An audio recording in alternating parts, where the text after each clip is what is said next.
ಇವತ್ತು ಜಾಮೀನು ಅರ್ಜಿಯನ್ನ ಸಲ್ಲಿಕೆ ಮಾಡ್ತಾ ಇದ್ದಾರೆ ರೇವಣ್ಣ ಪರ ವಕೀಲರು. ರೇವಣ್ಣ ಪರವಾಗಿ ವಕೀಲರು ಜಾಮೀನು ಅರ್ಜಿಯನ್ನ ಕೋರ್ಟ್ಗೆ ಸಲ್ಲಿಸ್ತಾರೆ. ಅದಕ್ಕಾಗಿ ಏನೆಲ್ಲ ಸಿದ್ಧತೆಗಳು ಬೇಕು ಈಗಾಗಲೇ ವಕೀಲರ ಕಡೆಯಿಂದ ಆಗಿದೆ. ನಿರೀಕ್ಷಣಾ ಬೇಲ್ ವಜಾದ ಬೆನ್ನಲ್ಲೇ ರೆಗ್ಯುಲರ್ ಬೇಲ್ಗೆ ಇವತ್ತು ಅರ್ಜಿ ಸಲ್ಲಿಸೋದಕ್ಕೆ ಮುಂದಾಗ್ತಾ ಇದ್ದಾರೆ. ಇದಕ್ಕೆ ಮುಂಚೆ ಆಂಟಿಸಿಪೇಟರಿ ಬೇಲ್ಗೆ ಅರ್ಜಿ ಹಾಕೊಂಡಿದ್ರು, ಅದು ತಿರಸ್ಕೃತಗೊಳ್ತು. ಹೀಗಾಗಿನೇ ಅವರು ಅರೆಸ್ಟ್ ಆಗಬೇಕಾಯಿತು. ಬಟ್ ಈಗ ರೆಗ್ಯುಲರ್ ಬೇಲ್ಗೆ ಮತ್ತೆ ಅರ್ಜಿ ಹಾಕೊಂಡಿದ್ದಾರೆ. ಡೀಟೇಲ್ಸ್ ಕೊಡ್ತಾರೆ ಸಂದೇಶ್, ಲೈವ್ ನಲ್ಲಿ ಜಾಯ್ನ್ ಆಗ್ತಾ ಇದ್ದಾರೆ. ಸಂದೇಶ್, ನಿರೀಕ್ಷಣಾ ಜಾಮೀನು ಸಾಧ್ಯ ಆಗಲಿಲ್ಲ, ಈಗ ರೆಗ್ಯುಲರ್ ಬೇಲ್ಗೆ ನಡೀತಾ ಇರೋ ಪ್ರಯತ್ನ ಯಶಸ್ವಿ ಆಗ್ಬೋದಾ?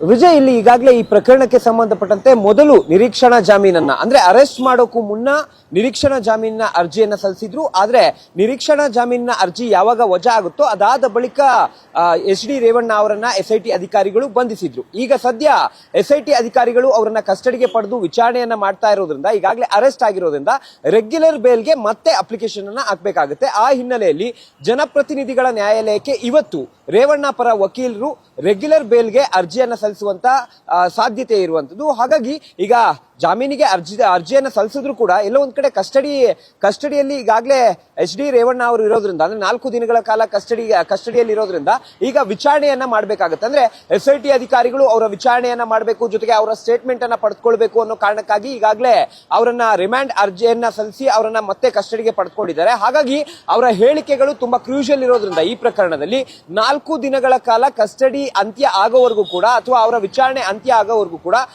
ಬೇಲ್ ಲಭ್ಯವಾಗೋದಿಲ್ಲ. ಹಾಗಾಗಿ ಇವತ್ತು ಅರ್ಜಿಯನ್ನ ಸಲ್ಲಿಸಿದ್ರು ಕೂಡ ಇನ್ನೂ 4 ದಿನಗಳ ಕಾಲ ಆ ಒಂದು ಬೇಲ್ಗೆ ಸಂಬಂಧಪಟ್ಟಂತೆ, ಅಂದ್ರೆ ಜಾಮೀನಿಗೆ ಸಂಬಂಧಪಟ್ಟಂತೆ ಅರ್ಜಿ ವಿಚಾರಣೆ ನಡೆಯೋದು ಬಹುತೇಕ ಡೌಟ್ ಅಂತಾನೆ ಹೇಳ್ಬೋದು. ಯಾಕಂದ್ರೆ SIT ಪರ ವಕೀಲರು ಕೂಡ ಆಕ್ಷೇಪಣೆಯನ್ನ ಸಲ್ಲಿಸ್ತಾರೆ. ಈಗಾಗಲೇ ಅವರನ್ನ ಕಸ್ಟಡಿಗೆ ಪಡೆದುಕೊಂಡಿರೋದ್ರಿಂದ ಮುಂದಿನ ಹಂತದಲ್ಲಿ ಅವರ ವಿಚಾರಣೆ ಮಾಡಬೇಕಾಗುತ್ತೆ 4 ದಿನಗಳ ಕಾಲ. ಹಾಗಾಗಿ 4 ದಿನಗಳ ನಂತರ ರೇವಣ್ಣ ಅವರಿಗೆ ಸಂಬಂಧಪಟ್ಟಂತ ಒಂದು ಜಾಮೀನು ಅರ್ಜಿಯ ವಿಚಾರಣೆ ನಡೆಯಲಿದೆ.